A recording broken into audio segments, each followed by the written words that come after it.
bonjour à toutes et à tous. Est-ce que vous m'entendez bien déjà? C'est bon? Top, merci. Merci d'être tous présents. Il y a déjà pas mal de monde, ça va continuer à arriver, donc c'est top. Et merci à BDXIO de me permettre de faire ce talk aujourd'hui, qui plus est dans une salle aussi belle, c'est cool. Améliorer les performances de nos sites web en jouant à cache-cache avec le navigateur. Je pense que vous l'avez compris derrière ce petit jeu de mots. Moi, je vais vous parler de cache, et plus précisément de cache dans le navigateur. Donc en fait, je vais vous faire un tour d'horizon de tous les outils de gestion de cache que les navigateurs modernes mettent à notre disposition. Et je vais essayer de vous montrer via un exemple concret quels bénéfices est-ce que ces outils de gestion de cache peuvent nous apporter en termes de performance, de résilience et d'expérience utilisateur. Donc moi, je m'appelle Maxime Dubourg, je suis ingénieur front chez Equino depuis un peu plus de 4 ans maintenant. Et Equino a la chance d'être sponsor de ce super événement cette année, ce qui fait qu'on a un stand dans le hall, donc n'hésitez pas à venir à passer nous voir après la conf. On est super sympa et on se fera un plaisir de vous expliquer ce qu'on fait. Et on a un petit jeu concours, donc vous pourrez même repartir avec quelque chose si vous avez de la chance. Donc avant de rentrer dans le vif du sujet, pour qu'on soit tous d'accord, quand on parle de cache, en fait on parle de mémoire physique ou logicielle, dans lequel on va stocker des copies de données, donc pendant une certaine durée, et on va les stocker afin de limiter les coûts d'accès à ces données ultérieures. Si on se penche plutôt sur le cache, en particulier sur le web, donc vous n'êtes pas sans savoir que la majorité des échanges sur le web se font via le protocole HTTP. Donc sans surprise, la majorité du cache applicatif qu'on va retrouver sur le web, ce sera du cache HTTP, donc tout simplement du cache en fait qui va stocker des réponses HTTP pour les resservir plus rapidement. Ce cache, on va le retrouver à différents endroits, mais les principaux endroits où on va le retrouver, ce sera donc devant le serveur web ou le CDN, donc entre le client et le serveur, ou au niveau du FAI. Dans ces deux caches-là, on parle de reverse proxy cache, et on parle aussi de cache partagé. Cache partagé, pourquoi? Parce que tout simplement, c'est du cache qui va pouvoir profiter à plusieurs utilisateurs, c'est-à-dire que plusieurs clients web qui vont essayer d'accéder aux ressources d'un serveur vont pouvoir bénéficier d'une même ressource dans un même cache. C'est pour ça qu'on parle de cache partagé. Et le troisième endroit où on va retrouver du cache HTTP sur le web, ça va être ce qui va nous intéresser aujourd'hui au niveau du navigateur. Donc on va parler de ça pendant cette presse. Afin de pouvoir piloter toutes ces couches de cache, le serveur va avoir besoin d'un outil qui va pouvoir dire aux différentes couches de cache comment se comporter vis-à-vis du caching d'une ressource. Cet outil, ça va être le header de réponse HTTP cache control. Et cache control, en fait, c'est un header qui va permettre au serveur, en le mettant sur une réponse HTTP, d'indiquer aux couches de cache 3 aspects de la gestion du cache pour cette ressource. Le premier aspect, ça va être la confidentialité de cette ressource, à savoir quelle couche de cache peut cacher cette ressource. Est-ce que seuls les caches partagées peuvent la cacher? Est-ce que seuls les caches privées peuvent la cacher? Est-ce que personne ne peut la cacher? On va ensuite pouvoir piloter la durée de vie de la ressource dans le cache, donc pendant combien de temps cette ressource va être considérée comme étant fraîche dans un cache, et donc va pouvoir être servie depuis ce cache. Et ensuite, on va pouvoir piloter la stratégie de service et de revalidation de la ressource. Donc ça, on va en parler un peu plus en détail par la suite. Donc je vous propose de voir comment est-ce que Cache Control peut directement nous bénéficier dans un exemple concret. Alors pour la démo, j'ai recréé donc une pâle copie du site que vous connaissez sûrement tous, Hacker News. Pour ceux qui ne connaissent pas, Hacker News, c'est un site sur lequel tous les membres de la communauté tech vont pouvoir poster ce qu'on appelle des stories. Et des stories, c'est tout simplement des sujets ou des questions ou des stories pour pouvoir showcase quelque chose au reste de la communauté. Donc voilà. Et on va avoir du coup différentes rubriques sur le site. Donc sur la page d'accueil, on va retrouver toutes les stories les plus appréciées par la communauté, les plus upvotées. Sur la page new, on va avoir tout ce qui est nouveau. On va ensuite aussi pouvoir poser des questions sur la page ask, voilà, etc. Et donc c'est une appli web assez classique, une SPA, et on va essayer de voir comment est-ce que Cache Control peut bénéficier déjà à une appli comme ça. Donc déjà, si je recharge la page, donc là vous voyez que je me suis volontairement placé en 3G rapide au niveau du réseau, donc j'ai fait du throttling au niveau du réseau. C'est vraiment pour qu'on puisse se rendre compte comment, dans des conditions de réseau un petit peu instables, est-ce que le cache peut bénéficier, parce que c'est là où ça va avoir une importance. Pas que, mais c'est là où ça peut avoir une importance. Et donc on peut voir que en 3G rapide, sans aucun cache, et bien là pour télécharger du coup tout le squelette de mon site, puis télécharger la liste des stories, puis unitairement télécharger chaque story. Alors oui, c'est un petit peu bizarre, mais c'est comme ça que l'API d'Hacker News fonctionne, mais c'est pas très important. On va mettre pour l'instant environ 8 secondes de 20, et on va transférer environ 450 kg de données. Donc voyons comment Cache Control peut nous aider avec ça. Hop, je me mets sur la bonne fenêtre. Donc comme je le disais, Cache Control, on va pouvoir tout simplement, dans un premier temps, donc c'est assez basique, mais on va pouvoir dire à notre couche de cache du navigateur, garde mes ressources en cache pendant 20 secondes. Donc là, j'ai ajouté ça au niveau de mon serveur. C'est tout simplement un serveur qui va piocher dans un dossier des ressources statiques et les servir, donc toutes les ressources statiques de mon site. Et donc on va dire pour ces ressources, navigateur, tu peux cacher ces ressources pendant 20 secondes, après quoi tu devras me redemander les ressources. Donc voyons ce que ça donne. Je rafraîchis la page. Lors du premier rafraîchissement, forcément, là on reçoit les headers de cache, donc pour l'instant on bénéficie de rien. Et si je rafraîchis la page sans attendre 20 secondes, eh ben, on peut voir que directement, là, dans la colonne taille, pour toutes les ressources qui sont gérées par mon serveur, elles sont servies directement depuis cache mémoire. Donc c'est comme ça que le navigateur va indiquer que tout ça est servi depuis le cache. Bon, ok, c'est cool, mais pour l'instant, 20 secondes, ça a l'air un petit peu piffé, on ne sait pas trop d'où sort cette valeur, donc on va essayer de faire un truc un petit peu mieux. Et ce qu'on va pouvoir essayer de faire, et qui est déjà un petit peu plus cool au niveau de cache control, c'est essayer de mettre en place ce qu'on appelle de la revalidation, et de la revalidation partielle. C'est-à-dire qu'on va pouvoir essayer de mettre en place un mécanisme qui va faire en sorte que notre client va aller demander au serveur si une ressource a changé, sans forcément la retélécharger dans le cas où elle n'a pas changé. Et pour ça, Cache Control va pouvoir s'appuyer sur un autre header de réponse qui s'appelle eTag. Et eTag, en fait, tout simplement, ce qu'il va permettre, c'est d'associer à une réponse un identifiant unique donc, que le navigateur va pouvoir stocker. Et ça va avoir un autre effet, c'est que quand le navigateur va stocker cet identifiant unique et l'associer du coup à la réponse qu'il a reçue, la prochaine fois qu'il va le demander la même ressource, il va redemander au serveur la même ressource, mais en fait il va aussi automatiquement ajouter à sa requête, donc sans que nous on ait rien à faire au niveau du code, il va aussi automatiquement ajouter un header de requête qui s'appelle ifKnownMatch. Et ifKnownMatch, ce qui va nous permettre de faire, c'est qu'au niveau du serveur du coup, on va pouvoir tout simplement récupérer la valeur de ifKnownMatch, la comparer à la valeur du eTag. Donc le eTag, ici, j'ai tout simplement utilisé le checksum du contenu du fichier. Et en comparant ces deux valeurs, eh bien, si on voit que ces deux valeurs sont égales, ça signifie tout simplement que le contenu de la réponse n'a pas changé. Et donc on va pouvoir tout simplement servir au client un code de réponse 304 pour not modified, et ne pas lui renvoyer le contenu du fichier. Et tout simplement, le navigateur, là, va se dire, bah, le contenu de mon fichier n'a pas changé, donc je peux le servir depuis le cache, directement. J'ai pas besoin d'aller tout retélécharger. Et dans le cas, vous en doutez, où les deux valeurs de ifKnownMatch et eTag ne sont pas équivalentes, on va tout simplement renvoyer une 200 avec le contenu du fichier, le cas classique. Donc voyons ce que ça donne comme ça. Donc je rafraîchis la page. Encore une fois, je reçois les headers cache control, le eTag pour chaque ressource. Et si je rafraîchis maintenant, donc vous voyez qu'on ne voit plus écrit cache mémoire, mais vous voyez que pour toutes les ressources qui sont gérées par mon serveur, donc toutes mes ressources statiques, on va avoir ici une 304, tout simplement parce que je n'ai pas changé mes ressources entre-temps. Ce qui fait qu'en fait, alors on va mettre un petit peu plus de temps que tout à l'heure, on va mettre 5 secondes, là où tout à l'heure on était passé, en mettant un max age à 20 secondes, on était passé à environ 3 secondes de téléchargement. Sauf que là, ce que ça va nous permettre, c'est on est sûr à chaque fois qu'on rafraîchit la page que la ressource est fraîche, mais on ne va pas quand même la retélécharger en entier. Et là, vous voyez les 220 bits qui sont affichés, c'est tout simplement le poids des headers avec le serveur, le poids des headers qui vont transiter entre le client et le serveur. Donc c'est pas mal. On a déjà quelque chose de bien. On transfère que maintenant 30 kg de données.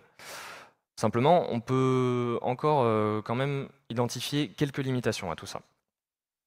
Parce que Cache Control, en fait, a quand même quelques limitations. Et voici les limitations que j'ai identifiées. Donc en fait, déjà, on peut se rendre compte que cache control dépend du serveur. Tout ce qu'on met en place au niveau de cache control depuis tout à l'heure, eh bien, on le met en place depuis le serveur. Ce qui fait que nous, en tant que dev front, ben, en fait, on n'a pas vraiment la main sur ce qu'on va mettre dans notre cache. C'est le serveur qui va nous dire, tu mets ça dans ton cache pendant tant de temps, tu le sers de telle manière. Mais nous, on n'aura pas vraiment la main sur ce qu'on va mettre dans notre cache.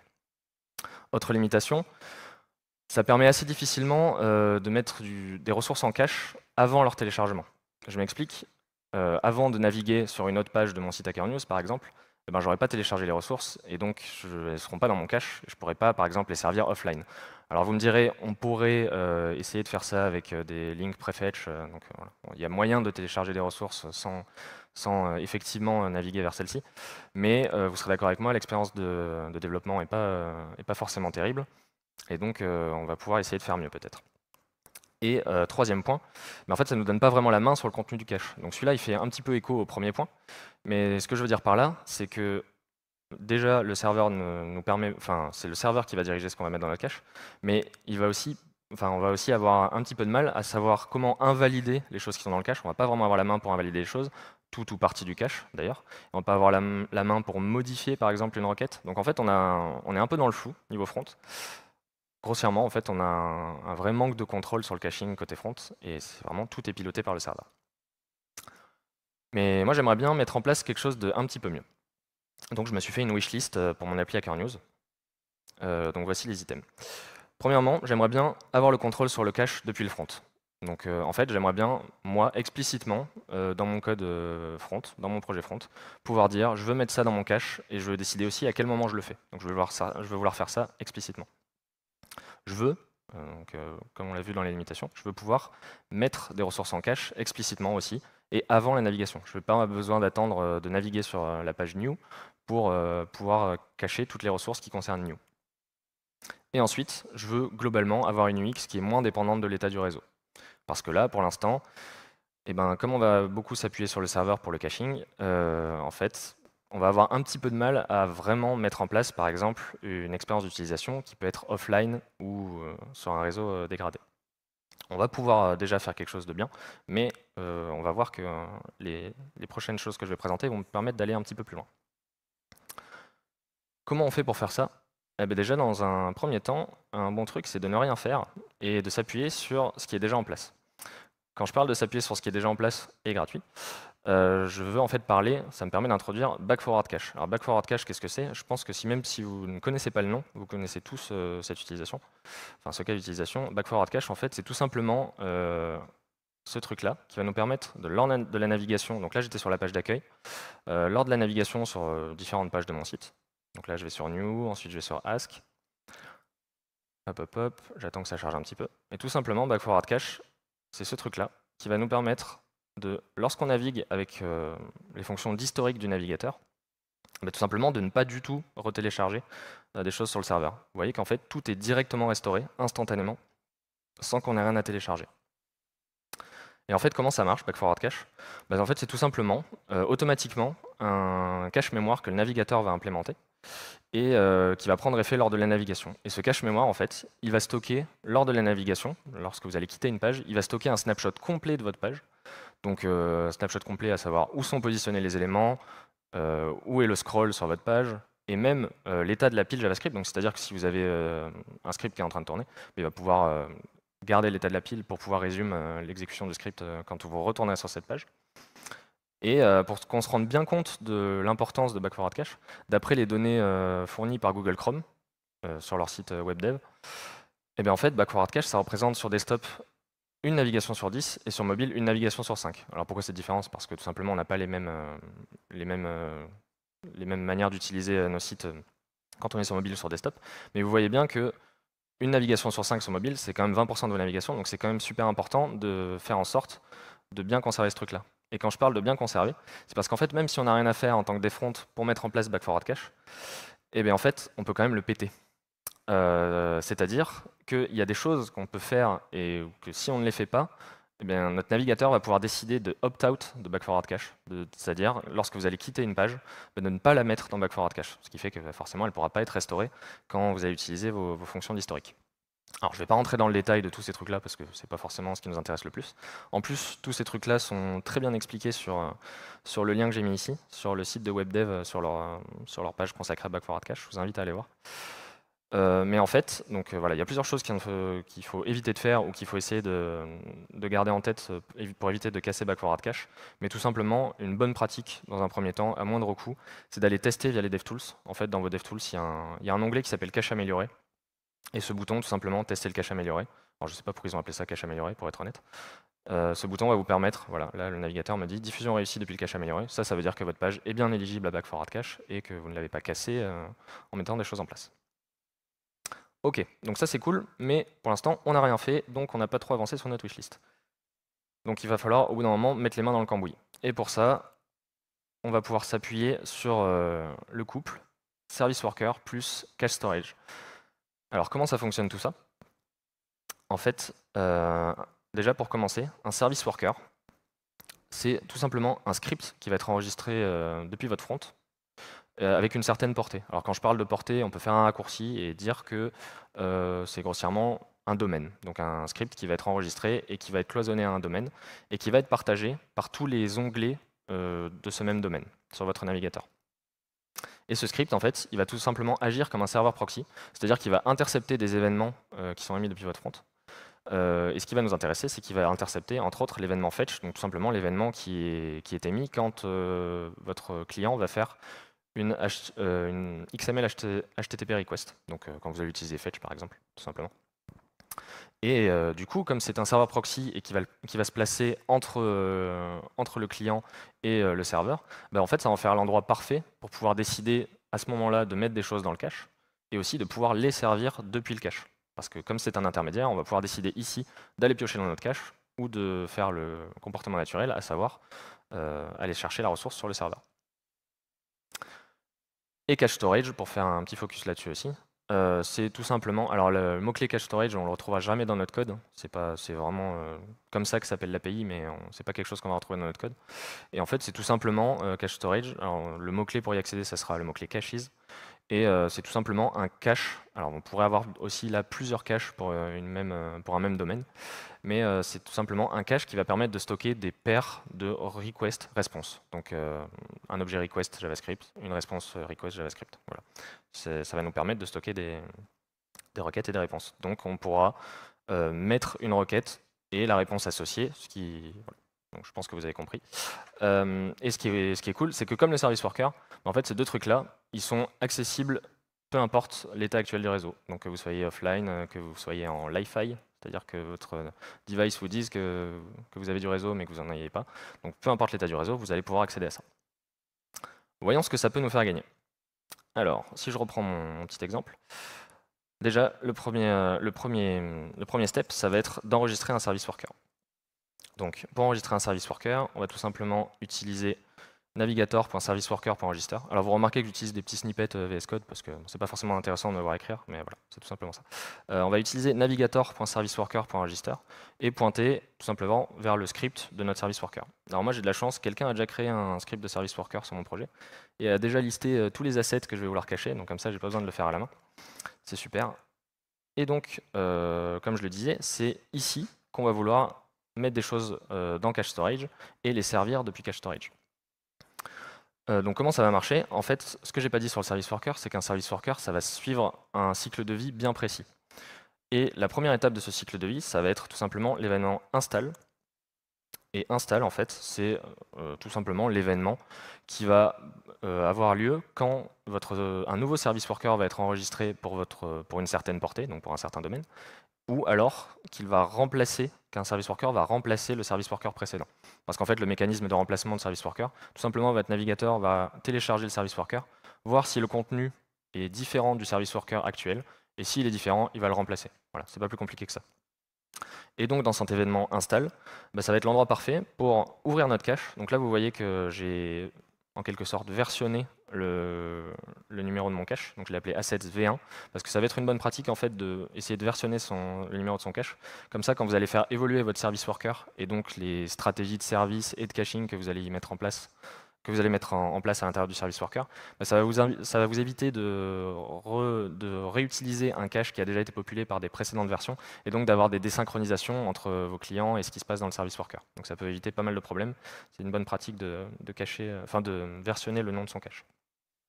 Et donc, comme je disais, dans cet événement install, on va pouvoir tout simplement ouvrir le cache, donc avec caches.open, et ajouter via add all la liste de tous mes assets. Et donc là, vous voyez, je lui passe juste les paths de tous mes assets.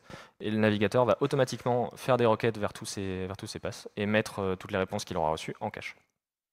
Donc là, c'est cool, on cache des choses. Maintenant, il va falloir les servir. Et pour les servir, eh ben, tout simplement, on va pouvoir, comme je le disais, intercepter l'événement fetch.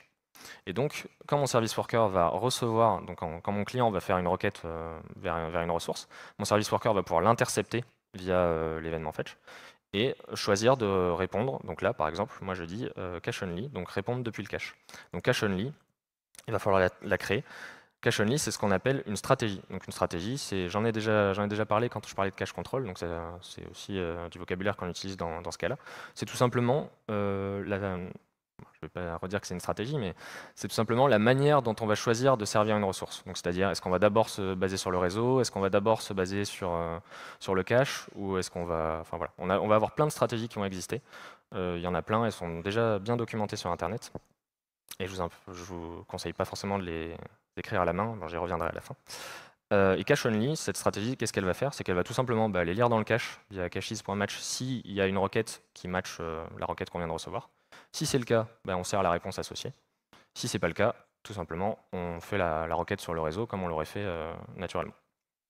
Donc à ce stade-là, qu'est-ce que ça donne? Je retourne sur mon réseau. Hop. Donc là, je rafraîchis la page. Je vais voir dans ma console. Ma console me dit bien que mon service worker a été register, qu'il a bien été installé. Donc c'est cool. Là, il doit fonctionner maintenant. Et si je rafraîchis la page, vous voyez que toutes mes ressources statiques, encore une fois, en fait, elles sont directement servies depuis le service worker. Et vous voyez qu'il n'y a pas d'autres requêtes qui sont faites par le service worker. En fait, tout simplement parce qu'il les aura cachées la première fois qu'on a rafraîchi la page. Et là, il va directement pouvoir les servir depuis cache storage. Donc ce qui fait que ça va super vite, hein. On va directement chercher dans cache storage. Et donc voilà, on est sur du 780 millisecondes. On transfère encore que 30 kg de données. Donc c'est cool. Mais là, vous me direz, c'est super, mais en fait, on n'a pas gagné grand-chose par rapport à tout à l'heure avec cache control. C'est déjà ce qu'on avait, et donc bon, pour l'instant, c'est pas incroyable. Et vous aurez raison. En fait, je pense que là, ce qui nous manque, c'est d'essayer d'utiliser des stratégies un petit peu plus fines et de pouvoir utiliser des stratégies différentes en fonction des ressources. Parce que là, j'ai utilisé juste la stratégie cache only et je j'ai pas fait de différenciation entre les ressources que je vais servir. Donc, ce qu'on va pouvoir faire, moi, le plan d'action que je vous propose, c'est d'essayer déjà dans un premier temps, donc là, tout ce qui nous manque, les choses qu'on n'a pas cachées pour l'instant, ça va être tout ce qui concerne Hacker News. Pour l'instant, tout ce qui concerne Hacker News, à aucun moment on demande à notre service worker de les mettre dans le cache. Et du coup, ça va à chaque fois passer sur le réseau. Et donc, si on est offline, on va devoir s'appuyer sur le réseau, donc on ne pourra rien faire. Donc déjà, dans un premier temps, ce que je vous propose, c'est d'essayer de mettre en place une stratégie pour ce qui concerne Hacker News. Et la stratégie, moi, que je vais vouloir essayer d'utiliser, c'est la stratégie qui s'appelle Network First. Et Network First, qu'est-ce qu'elle fait? En fait, tout simplement, elle va décider, on va aller récupérer la ressource sur le réseau en priorité. Donc c'est pour ça Network First. On va toujours aller demander au réseau en priorité si le réseau est disponible. On va toujours s'appuyer sur lui. Parce qu'en fait, c'est une bonne stratégie à utiliser, ça quand on veut des données qui sont fraîches. Hacker News, c'est un site qui est très vivant. Il y a beaucoup de choses qui sont postées tout le temps. C'est très connu. Voilà, ça bouge énormément. Donc tout le listing des stories va changer en permanence. Et aussi les commentaires qui vont être mis sur chacune des stories vont bouger tout le temps. Donc on veut, pour ce genre de ressources, des ressources fraîches. C'est-à-dire qu'on va tout le temps aller demander au réseau est-ce qu'il y a du nouveau. Mais là où Network First va être intéressant, c'est qu'on va quand même pouvoir fallback depuis le cache. Et pour ça, en fait, à chaque fois qu'on va aller fetcher sur le réseau, eh bien, on va récupérer la réponse, la cloner et aussi la mettre dans le cache. Ce qui fait que si à une prochaine navigation, on n'a pas de réseau, on va pouvoir tout simplement fallback sur le cache. Et c'est ça qui va nous permettre de pouvoir utiliser par exemple notre appli offline. Et ensuite, je vous propose aussi d'améliorer la stratégie cache only qu'on utilisait pour nos ressources statiques et d'essayer d'utiliser une stratégie un petit peu plus fine. Moi, c'est une stratégie que j'aime bien personnellement et qui s'appelle Stale While Revalidate. Et Stale While Revalidate, qu'est-ce que ça fait? À l'inverse de Network First, ça va aller en priorité se baser sur le cache. Donc c'est-à-dire qu'on va ouvrir le cache, vérifier qu'on a une réponse à l'intérieur. Si on a une réponse, on va la servir, mais toujours en arrière-plan, même si on sert depuis le cache. On va toujours aller chercher sur le réseau. Donc on va toujours demander au réseau, est-ce qu'il y a du nouveau? Et on va rafraîchir le cache en arrière-plan. Ce qui fait qu'on aura toujours, on peut dire, une navigation de retard, parce que le temps, on va servir une ressource depuis le cache, donc s'il y a eu du nouveau, ben, on ne va pas forcément le voir dès cette navigation-là. Mais comme on va avoir un rafraîchissement en arrière-plan, ben, on va pouvoir, dès la prochaine navigation, si je puis dire, ben, on va pouvoir directement servir la ressource fraîche. Donc ça, c'est une bonne stratégie à utiliser, par exemple, quand vous avez du contenu, que vous allez pouvoir vous permettre de servir de manière un petit peu périmée, sans gros impact sur votre site. Donc par exemple, pour le squelette de mon site, ici, je me dis que ça peut être une bonne idée. Donc maintenant que j'ai mes deux stratégies, il va tout simplement falloir les utiliser. Et pour les utiliser, on va tout simplement, dans un premier temps, identifier identifier l'URL de la requête que je viens de recevoir. Si cette URL concerne Hacker News, je vais utiliser ma stratégie Network First. Par contre, si cette URL concerne une des ressources que je veux cacher, donc une des ressources qui concerne le squelette de mon site, là je vais utiliser la stratégie Stale While Revalidate. Et si vous voyez qu'il y a une troisième branche, ça c'est dans le cas où, bon, ça ne devrait pas nous arriver dans notre cas, mais c'est dans le cas où on est dans aucun de ces deux cas, on va directement faire un return, et return ça va aller appeler sur le réseau comportement par défaut. Donc voyons ce que ça donne comme ça. Je rafraîchis ma page, je vais dans ma console, ok c'est cool, hop, qu'est-ce qui s'est passé? Ok. Donc mon service worker a bien été installé, mon nouveau service worker, parce qu'on voit que voilà, il me dit qu'il l'a installé. Donc comme je le disais tout à l'heure, s'il n'y a pas de nouveau service worker, s'il ne détecte pas une nouvelle version, il ne va pas le réinstaller. Donc là on est sûr qu'il l'a réinstallé. Et si je rafraîchis la page maintenant, eh bien on peut voir que, comme tout à l'heure, toutes mes ressources statiques sont directement servies depuis le service worker. Mais on peut voir que maintenant il y a une deuxième requête. Alors toutes les requêtes qui sont dans... Alors je ne sais pas si vous voyez bien les DevTools. Peut-être que je vais zoomer un peu. Mais toutes les requêtes qui sont marquées par une roue crantée ici, c'est en fait toutes les requêtes tout simplement qui sont émises par le service worker, depuis le service worker. Donc là, on peut voir qu'il y a toujours une deuxième requête pour chacune de mes ressources statiques. C'est tout simplement en fait, la requête de revalidation dont je parlais. Et là où c'est intéressant, c'est qu'on voit que cette requête, en fait, elle va toujours bénéficier de cache control. Parce que vous voyez que je reçois une 304. Ce qui fait que, en fait, moi, j'ai pas supprimé tout ce qui concernait cache control, parce qu'en fait, on n'a pas besoin, on peut toujours se servir de deux en même temps. Et donc là, c'est très cool, parce qu'on va toujours aller redemander au serveur, mais on va aussi bénéficier du e-tag, et donc on va presque rien retélécharger, et ce sera presque instantané. Et nouveauté maintenant, ce qu'on n'avait pas avant, c'est que maintenant, toutes les requêtes qui concernent Hacker News, elles vont aussi être récupérées depuis le réseau. Donc, en fait, en termes d'expérience utilisateur, là, quand on est online, on ne voit pas vraiment de différence, parce qu'on va toujours s'appuyer sur le serveur pour tout ce qui est Hacker News. Donc ça va pas beaucoup plus vite. Mais par contre, là où c'est intéressant, c'est que si maintenant je me place hors connexion, alors, attendez, je vais naviguer un peu sur le site avant pour vous montrer tout ça. Hop. Donc je vais aller sur la page New, je vais aller sur la page Ask, je vais aller sur la page Show. Et si tout à coup, alors je suis dans le train et je passe dans une zone blanche, hors connexion, hop, et ben maintenant, si je renavigue sur les autres pages, je peux toujours me servir de mon application. Tout simplement parce que j'ai toujours des copies de données dans le cache. Et donc, je peux servir depuis cache storage, même tout ce qui concerne Hacker News. Donc ça, c'est cool parce que maintenant, on a une expérience d'utilisation qui est hors ligne. Et on peut quand même consulter des stories en étant hors ligne. Donc là, on est pas mal. On commence à avoir du cache qui est assez intéressant. Et je pense qu'on va pouvoir cocher des trucs sur notre wishlist. Alors, avoir le contrôle sur le cache depuis le front, je pense que oui. On peut dire qu'on a maintenant le contrôle sur le cache depuis le front. On va pouvoir le cocher. Maintenant, on décide quand est-ce qu'on met des trucs dans le cache, qu'est-ce qu'on met dans le cache, et à n'importe quel moment, c'est pas le serveur qui va nous dicter ça. Mettre des ressources en cache avant la navigation, oui, on l'a vu, parce que maintenant, on peut mettre les ressources en cache, tout le squelette du site pour toutes les pages, directement dès l'installation du service worker. Et avoir une UX moins dépendante de l'état du réseau, je pense que oui aussi. Globalement, maintenant, on peut se servir de notre site en étant offline, donc c'est pas mal du tout. Mais je pense qu'on peut encore faire mieux. Parce qu'en fait, pour l'instant, effectivement, on peut utiliser le site en mode dégradé, c'est-à-dire qu'on peut s'en servir offline, mais là pour l'instant, en fait, l'utilisateur ne le sait pas. C'est-à-dire qu'il va être dans un mode offline, il va naviguer sur le site, il va peut-être croire qu'il a de la connexion, donc il va peut-être croire qu'il va pouvoir tout faire, Mais en réalité, non. Il est quand même dans un mode dégradé et c'est pas magique. Il y a des choses qu'on ne va pas pouvoir faire. Donc en fait, une bonne première étape, ça va être de détecter qu'on est offline depuis le service worker et de pouvoir le signaler à l'utilisateur pour lui afficher un message, une bannière, quelque chose comme ça. Et deuxième point, alors ça c'est le petit bonbon, c'était pas forcément obligatoire, mais moi j'aimerais bien pouvoir soumettre une story en étant en ligne. Alors vous vous doutez, comme je suis hors ligne, bah, la story elle va pas finir sur Hacker News, mais il va falloir s'appuyer sur quelque chose dans le navigateur qui va nous permettre de les stocker. Et une fois qu'on va retrouver du réseau, pouvoir se synchroniser et effectivement poster notre story sur Hacker News. Hop, super fond d'écran.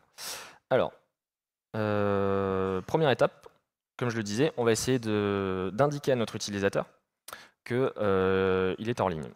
Alors pour ça, déjà la première étape, ça va être de détecter qu'on est en ligne.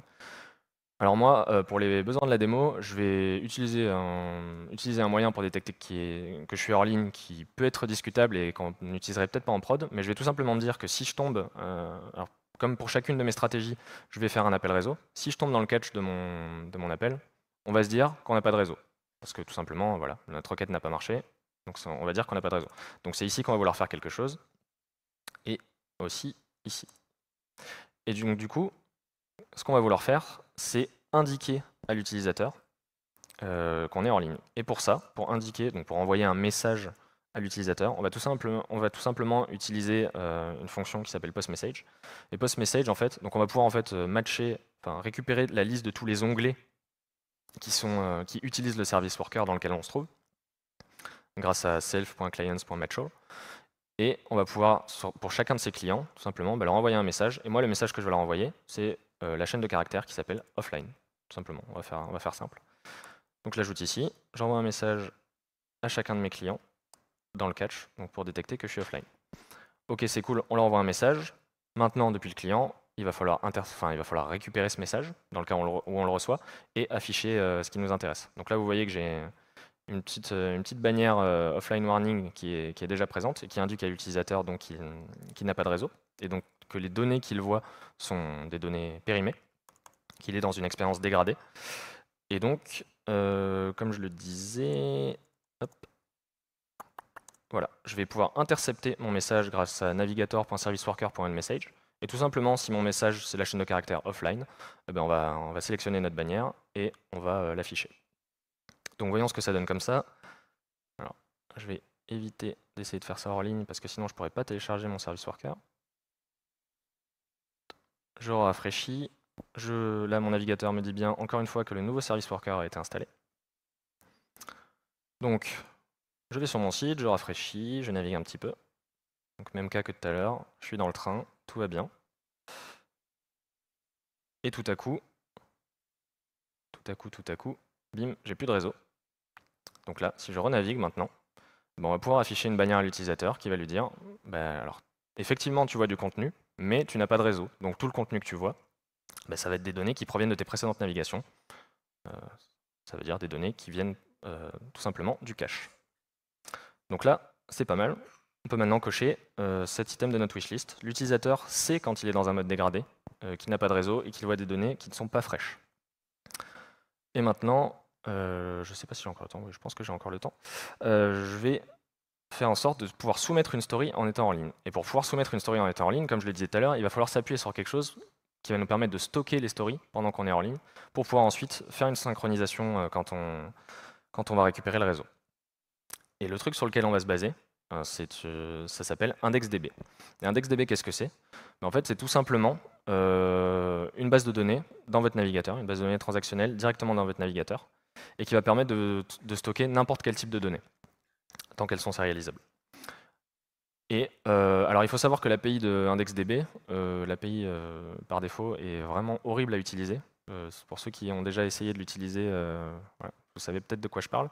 Mais bien heureusement, il y a plusieurs wrappers qui ont été développés par la communauté. Donc Local4j, IDB, JSTOR, il en existe plein d'autres.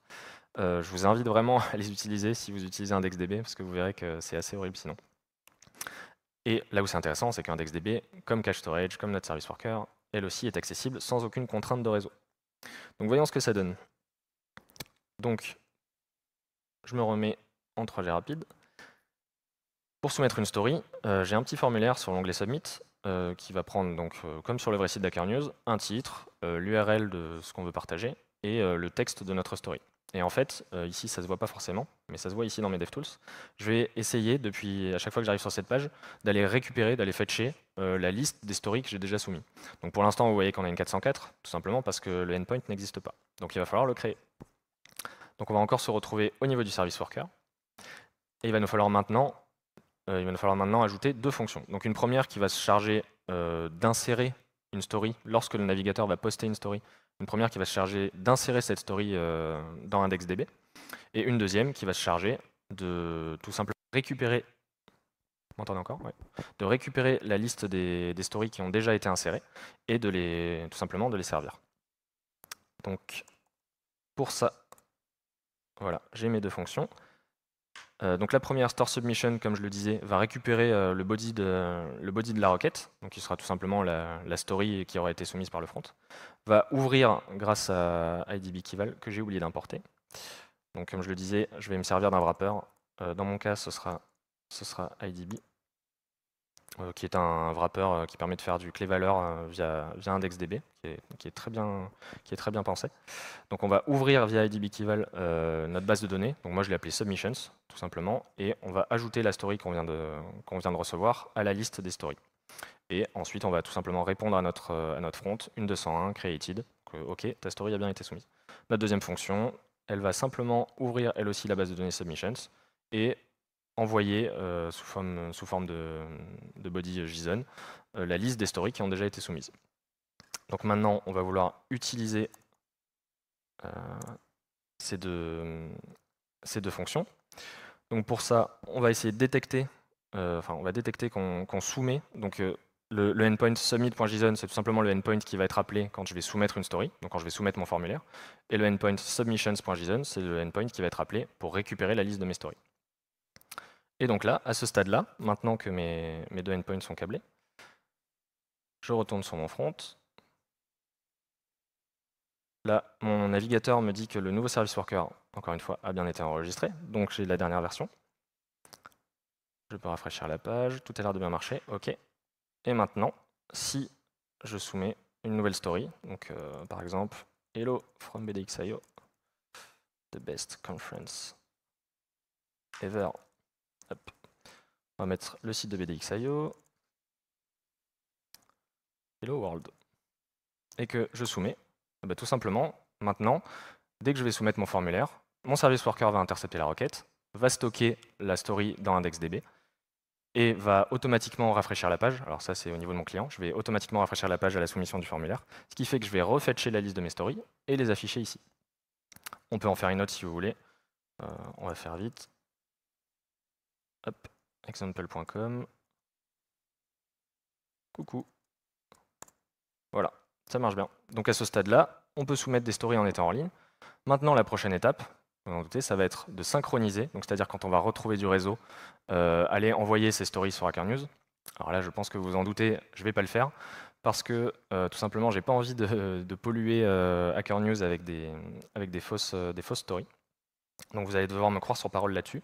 Mais voilà, ça va nous permettre vraiment de faire du offline first et d'avoir une expérience hors ligne quasi complète. Pour résumer, en fait, cache control est probablement largement suffisant.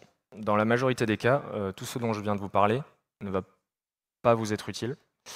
C'est-à-dire que cache control, enfin sur des projets en entreprise ou des projets en réel, en fait, vous aurez souvent la main sur les ressources que vous allez servir depuis de votre site.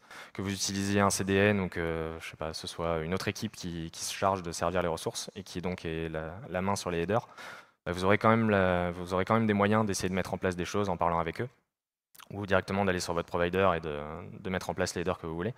Donc, quand c'est bien fait, cache control est souvent largement suffisant. Mais il est bon de garder en tête que tout ça existe, service worker, cache storage, IndexDB.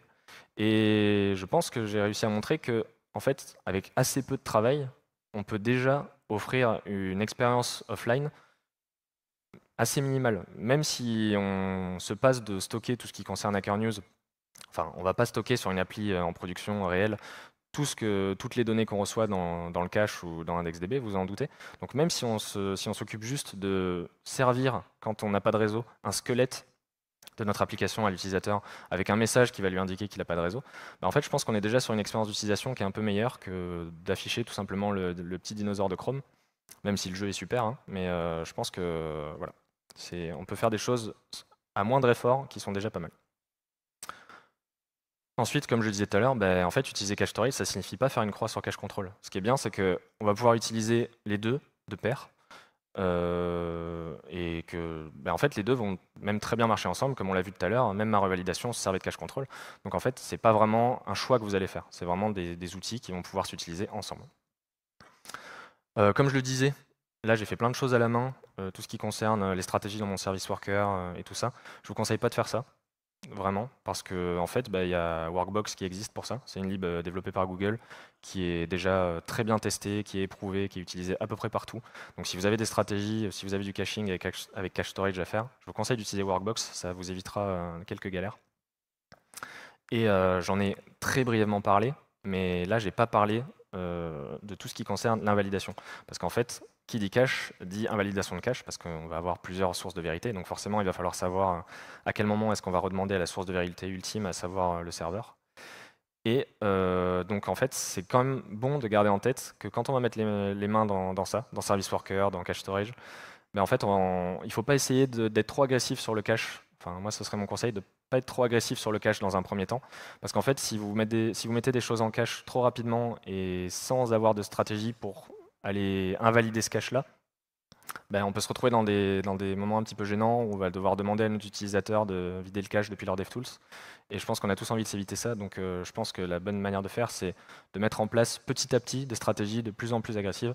Et voilà, d'y aller petit à petit et de toujours garder en tête, quand on met des choses dans le cache, comment est-ce que j'invalide. Si là j'ai besoin d'invalider tout de suite au niveau de mes utilisateurs, comment est-ce que je le fais.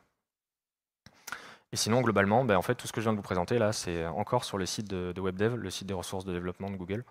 Ils ont un super guide pour tout ce qui concerne les progressive web apps. Je vous invite à aller le lire, j'ai mis le lien ici. Et pour retrouver les liens, je vous ai mis aussi le lien vers mes slides, donc voilà, qui sont hébergés sur Netlify ici. Browser-cache-cache.netlify.app. N'hésitez pas à aller voir. Et merci beaucoup pour votre attention. Et si vous avez des questions, je me ferai un plaisir d'essayer d'y répondre. Merci beaucoup.